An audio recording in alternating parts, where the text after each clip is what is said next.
Get every. Is it?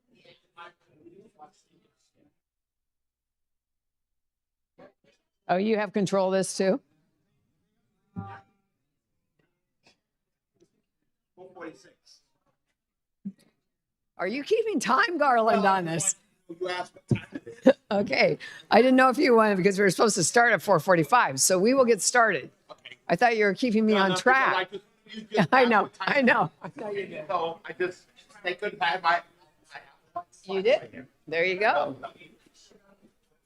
Okay, I think we had said we would do our proclamation at 4:45 so we can get started. Then we'll probably have time and we can all visit after. But welcome to the new home of the Des Moines City Council.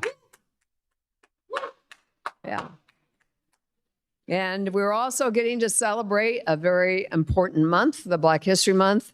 And I think in light of everything that's been going on, it's even more important that local governments recognize and celebrate the diversity of our community. So with that, I'm going to read the proclamation. Whereas during Black History Month, we recognize and celebrate the many achievements and contributions made by African Americans to our economic, cultural, spiritual, and political development. And whereas the Black History Month grew out of the establishment in 1926 of Negro History Week by Carter G. Woodson and the Association for the Study of African American Life and History. And whereas in 1976, as part of the nation's bicentennial, Black History Week was expanded and became established as Black History Month and is now celebrated all over North America. And whereas the first African Americans to arrive in Des Moines came in 1843, by 1880, 672 African American people resided in Polk County, and most lived in Des Moines. And Black residents began to form their own institutions, organizing 2 Black churches before 1870, as well as Burns Methodist Church was established in 1866 and used as a social center and school until Black residents could attend public schools in the 1870s.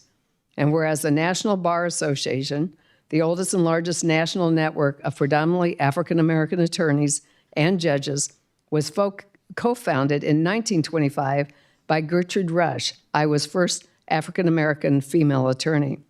And whereas the observance of Black History Month calls our country's attention to the continued need to build a society that lives up to its democratic ideals, and whereas the city of Des Moines, committed to fostering a community where all residents, including our African American community, are treated with fairness and is respected and recognized for their contributions and potential contributions to our community, the state, the country, and the world. And whereas the city of Des Moines is proud to honor the history and contributions of African Americans in our community throughout our state and nation. Now, therefore, I, Connie Bozen, do hereby proclaim February 2026 as Black History Month, and I encourage all residents to celebrate our diverse heritage and culture and continue our efforts to create a world that is more just, peaceful, and prosperous for all. With that, I'd like to have the commission members who are here step forward and receive the proclamation. And if anybody would like to say anything else, well.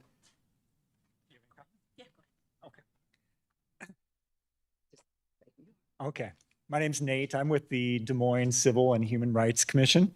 And I wanted to let everybody know that we have a special event coming up. The Community Impact and Relations Department here in Des Moines does a monthly series of events. And the event for February will be the Black History Month Scavenger Hunt. So this is going to be taking place on Friday, February 20th at the State Historical Museum of Iowa. It's going to be from 11 a.m. until 3 p.m. And the Historical Museum, I'm sure a lot of you have been there, but they have fantastic exhibits that are up there all year round. They have a great exhibit on the town of Buxton. They feature people like George Washington Carver. So it's a great place to go all the time. But hopefully we can see you on Friday, February 20th. And to sign up for this event, you'll need to go to the website, which is at dsm.city/events. dsm.city/impact events. Again, dsm.city/impact events, or you can go to the City of Des Moines Community Impact and Relations webpage. Thank you. All right, thank you. Good evening. I just wanted to, my name is Victoria Henderson Weber. I am president of the Des Moines branch of the NAACP.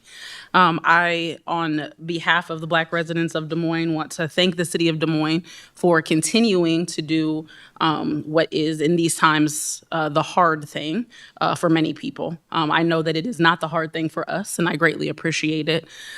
So we thank you for the recognition and appreciate the time spent this evening. Thank you. If we want to get, we'll get this out of the way.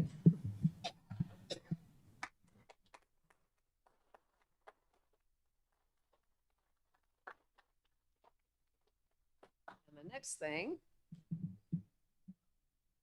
you guys want to come on up?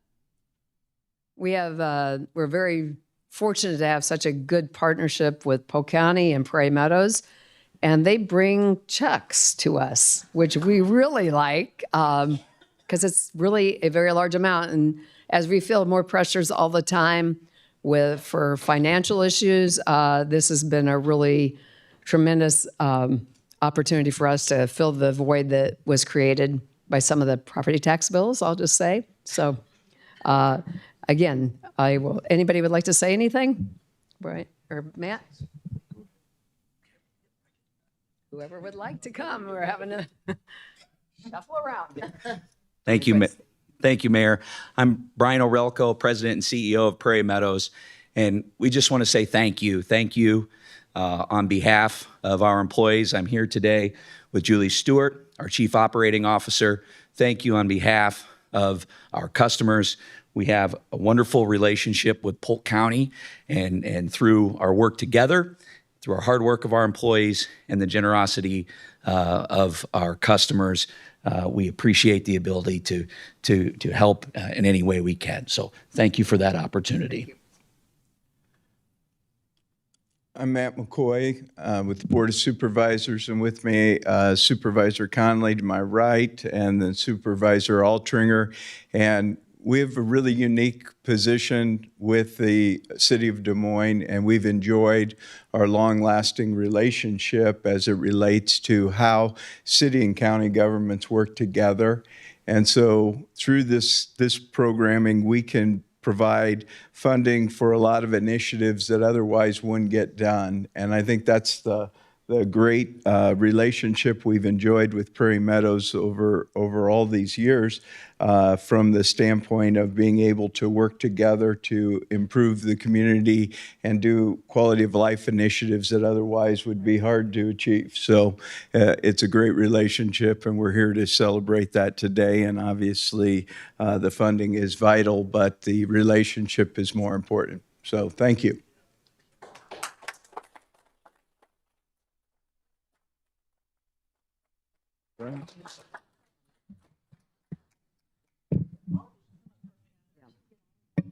We'll get all the council because these dollars have really impacted every ward, every area of this city. Come on up.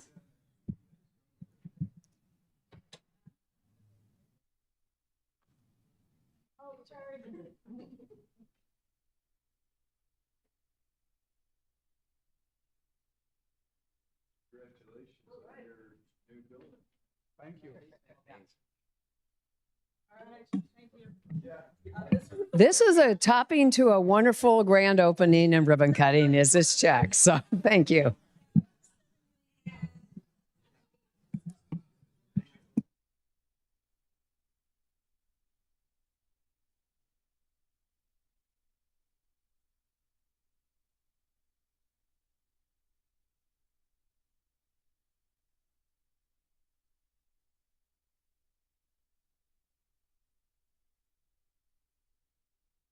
We still have some time, so enjoy and visit until 5 o'clock, and we'll reconvene for our regular meeting.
Learn how to turn on the mic first.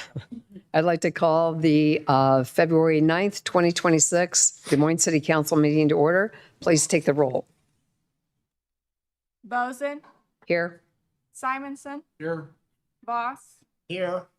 Barron, Here. Westergaard, Here. Mandelbaum, Here. Gatto. Here. We have a quorum. The next item is item 2, approving agenda as presented and or as amended. Move approval. Second.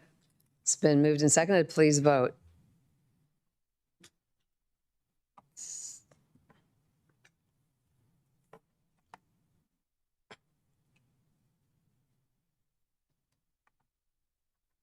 Seven yes. We just survived our first vote, getting it correct. Good job, guys.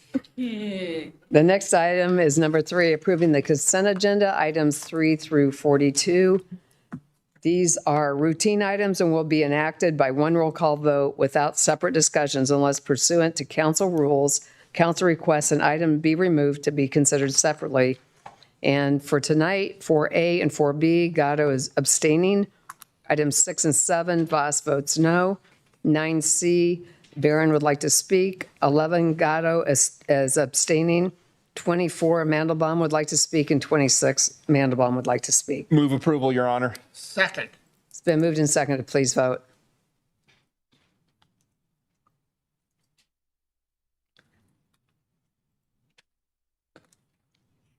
Seven yes. Motion carried. Next item will be our first hearing item.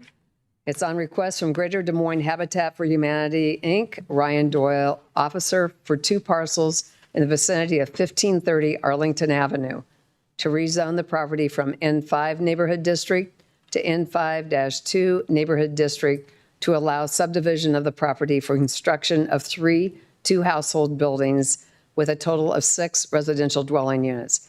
A is first consideration of the ordinance above. First, we'll hear from the parties of interest and the applicant for rezoning and those within 250 feet of the property to be rezoned. Be given up to 5 minutes to speak. And then second will be the germane comments from the general public. If you want to state your name and address. Good evening. Ryan Doyle. I'm representing Greater Des Moines Habitat for Humanity at 95 University Avenue. Excited to be the first hearing up here, work out the kinks. I just wanted to say thank you to everyone, city staff, for the work on this and the support of the Riverbend Neighborhood Association, and be present for any questions if anyone has any. Thank you.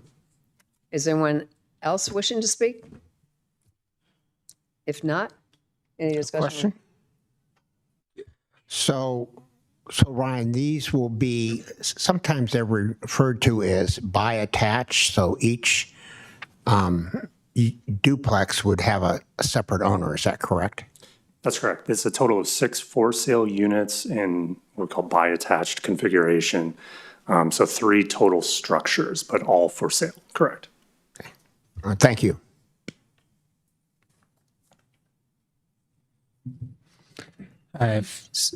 I'll move approval of 43A.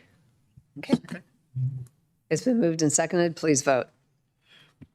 You want to waive the second and third Oh, with the rule 42A? if friendly amendment to my motion to waive the second and third reading for 43A. Second. It's been moved and seconded. Please vote. Seven yes. Motion carries.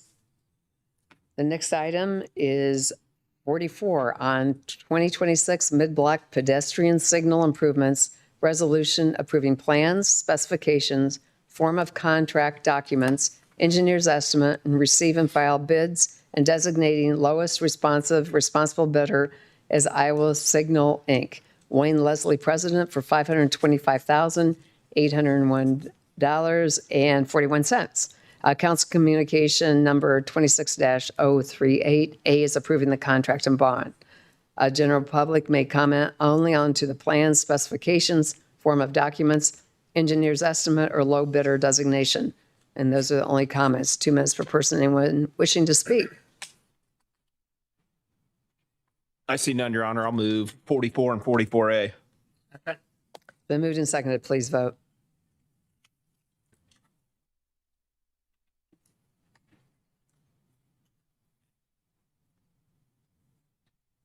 I think we have one left.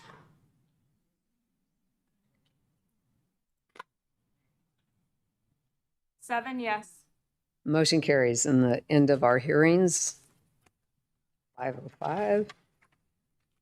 So the next item is number 9, ordering construction of the following: the 2026 sidewalk and pedestrian ramp replacement program. You got to go back. Oh, I just think he C? just wants to do C. Oh, okay, sorry. Well, we have to vote on all of it, right? No, just Oh, C, just C. right? Okay, excuse me. Cheatom Park improvements, receiving bids for 2/24/26 and setting the date of hearing 3/23/26. Engineer estimate is $380,000. My apology for making you read all of that. That's okay. This is just a blatant plug for the work that's going to start happening in Cheatom Park and on the park, but also there's currently a survey, an online questionnaire that's open that the Parks Department is running through the very beginning of March, that folks, and they're trying to get as much feedback from folks in the neighborhood as possible to inform a mural that will hopefully go in on the courts on Cheatom Park. And so I just want to advertise that as much as possible, because the more information, the more feedback that we can get for our Parks Department, the more that that mural can be reflective of the community and its rich history.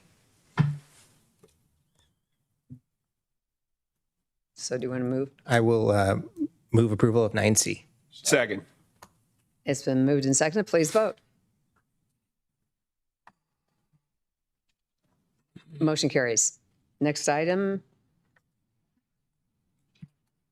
is 24, the recommendation from Councilmember Simonson to appoint Clayton Elwell to the Plan and Zoning Commission, seat 5, with a term expiring July 6, 2026. So I pulled this item and another planning and zoning appointment. We've had some discussion on this topic before, and it relates to the requirement, used to be in state statute, but in our ordinance for gender balance for boards and commissions. And I was extremely disappointed to see the state change the law. I think it is a mistake what the state has done. Thankfully, we actually have in our ordinance, we anticipated that the state may change its law at some point, and we actually addressed that from a policy perspective and said that should the state change that, it's our intention under our general powers to require gender balance for those same boards and commissions. That requirement is only as good as this council is at following it. And we have 2 appointments. Appointment 8, which would be item 24, is Councilmember Simonson's appointment. If we had voted in block, appointment, Councilmember Gatto's appointment would put us over that gender balance. I am not prepared to violate our ordinance, and I think we should follow that ordinance. I think it is good policy. Our policy only matters if we stick to it and we follow it. And I was initially going to suggest that I will leave it up to the individual council members to make their appointments. I'm more than happy to vote for number 8, but I'm not going to vote to put a ninth person on and violate our ordinance. And I wanted to make that clear from the beginning. I support our ordinance. I think we should enforce our ordinance. If we want to change our ordinance, we should do that before we violate it, not after. And that's what I wanted to call attention to. So I will leave it to the others to move or to delay however they want to approach it. But I wanted to be clear, I do not intend to violate our ordinance. I don't think we should be taking direction from the state on civil rights matters. I think they're their rolling back of the gender balance requirements was a mistake. I'm proud that we have kept ours, and that is the path that I intend to follow. So for me, I had 2 females that were on the board. So I actually helped the gender when people weren't participating correctly. I went ahead and found 2 women. I can't find anyone to serve on any boards or commissions from my ward. I mean, I struggle. I've got a young gentleman, he's 37 years old, wants to be involved, and I'm going to appoint him. Emily had told me months ago that she had intentions of resigning, and so I have been looking and looking for someone, and this is who I found, and I intend on appointing him tonight, and we can move forward. I don't want to change the policy, but I guess if we need to do that, I think we're following the process that's been in place since I've been here for 12 years, that if we're not able to find somebody and we wait 90 days, then we're able to put someone on there. And usually another council member will even it out like I did the last time when I put 2 females on there. Well, I think what happened is that you had somebody resign. It happened because it happened at the same time. Right. So we can either have a clearinghouse that I guess I am. Well, Clayton's only there until the 2026, and hopefully by that time, maybe we'll have another female. I think Councilmember Simonson said he has another appointee that's going to be falling off. So we can make up at this point. But I think we followed our city policy, how it's been laid out. You know, I've talked to legal. We have followed that policy. So you're welcome to vote no for my appointment on 26, but I encourage the rest of my colleagues to please vote yes for that, because he's a good young man, and you know what? He'll do a really good job. Mike, Yeah, I appreciate that. Doesn't our policy allow us, if we've sought to find people, because I've struggled too in a few. Jeff, could you speak to that? Sure. The code does allow council, if they've if council members made a diligent search for 90 days and has been unable to find the required gender appointment, then they can make a different appointment, and council would make such a finding. Okay. Just, if you can't tell, I'm new here, so let me ask this basic question. What is a diligent search for 90 days? What does that look like? And how is that, how do we show that? That's for council. There's nothing in the code that defines exactly what the search is. It's for council to make a representation that they have made the search that's required under the code. And then, so did you want to have people sign up how many people they contacted? Or, I mean, when you say diligent, I mean, is that, I guess that's a question. I take people or the council people at their word that they have tried. Mayor, I'll give one example. I'm an architect, so I know a lot of design people. I call different offices. We're looking for a landscape architect. We're looking for an architect. We're looking for a neighborhood leader. We do receive applicants through the city, and those are updated regularly. And I have gone through those lists, and I did identify one person that we are going to be voting on tonight through that list. So I think we all go through a diligent effort, if you will, to find people. But as Councilman Westergaard said and Gatto said, sometimes it's just challenging. So this might be a clarion call to those who are watching online. If you'd like to serve, we're always looking for people willing to give of your time to the city. Thank you. And planning and zoning, a lot of it's it's different categories. You try to fit the bill of what people. It's a time commitment. It's a major time commitment to serve on these volunteer committees. And when I go to the neighborhood meetings and I ask people to serve and don't have a whole lot of applications, I mean, I might have some that I have no idea who these folks are, and I'm not going to put someone on a board or commission that I don't know who they are. That's just not how I've ever done in 12 years, and I'm not going to start now.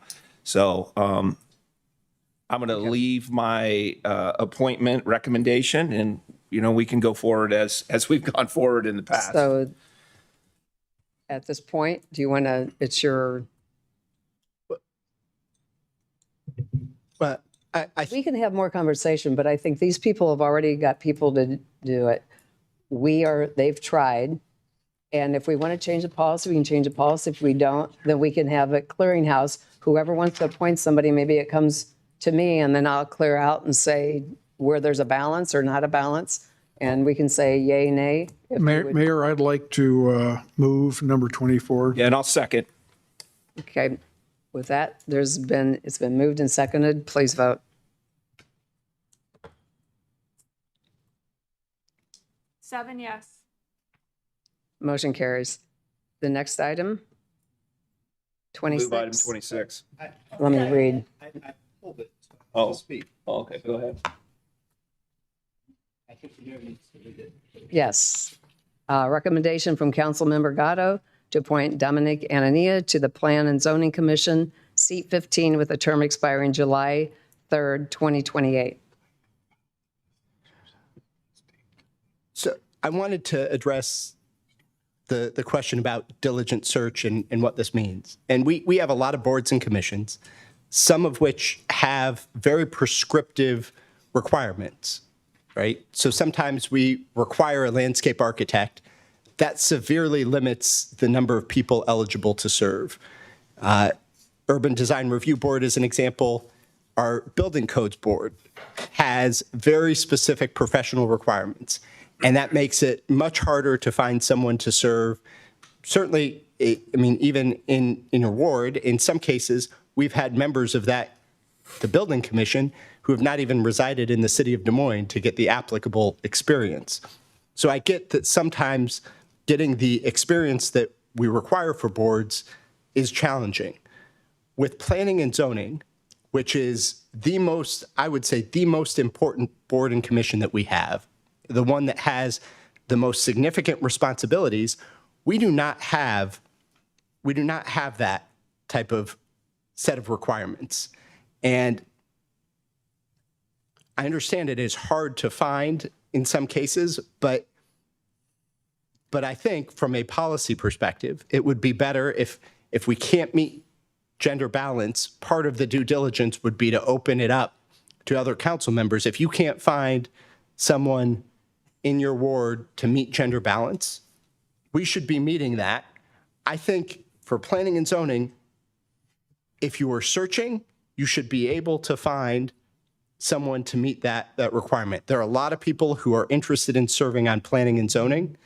And to say, I know we put a shell of diligence if you wait the 90 days, but I think if we are truly being diligent on planning and zoning, there is no excuse for not finding someone to meet gender balance. So I'm not going to vote to violate our ordinance. I think this is a violation. I'll move item 26. It's been moved and seconded. Please vote.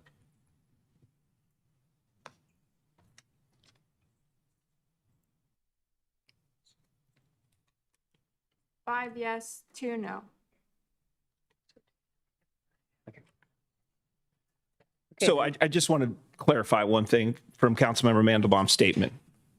So you're saying instead of me appointing someone from my ward or my area, that you should be able to appoint somebody from your area to have more representation over the city, because I can't find anyone that was a female. So that's what you were asking, correct? That is not what I'm. Well, you could That find was it from not even some- close to Okay, the spirit guys, of what he said. That is what he said. It is. Okay, first of all, this is a discussion. I have asked our city manager to begin with to look at all of our boards and commissions.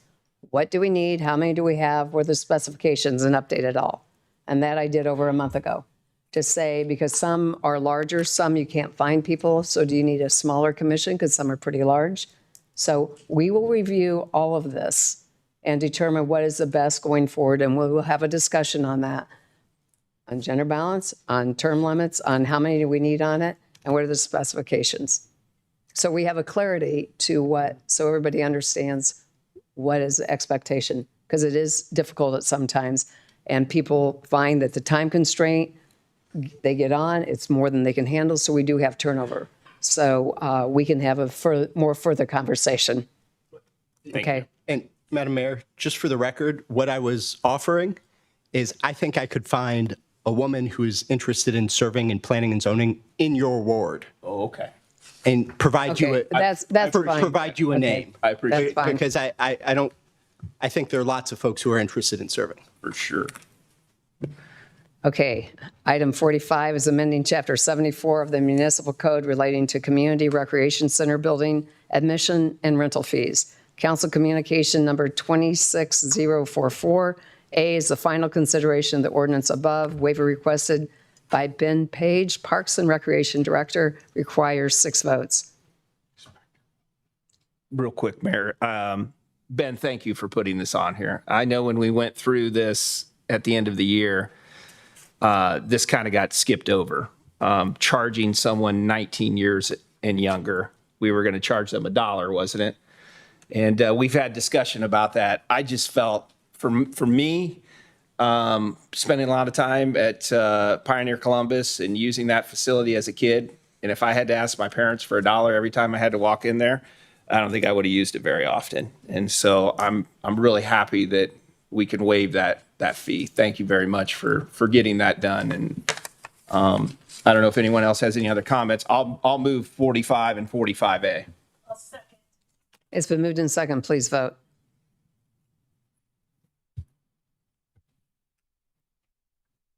Seven yes. Motion carries. And just to clarify, this is for all of the community centers, right? Right. And I will move to waive the second and third reading pursuant to Rule 42A. It's Is it already on there? It was Okay. all right. That was A. Oh, yeah, it's right there. That's Okay, 46 is amending Chapter 2 of the Municipal Code relating to definitions and powers and duties of the Access Advisory Board. I'll move item 46 and pursuant to Rule 42A, waive the second and third reading. Second. It's been moved and seconded. Please vote.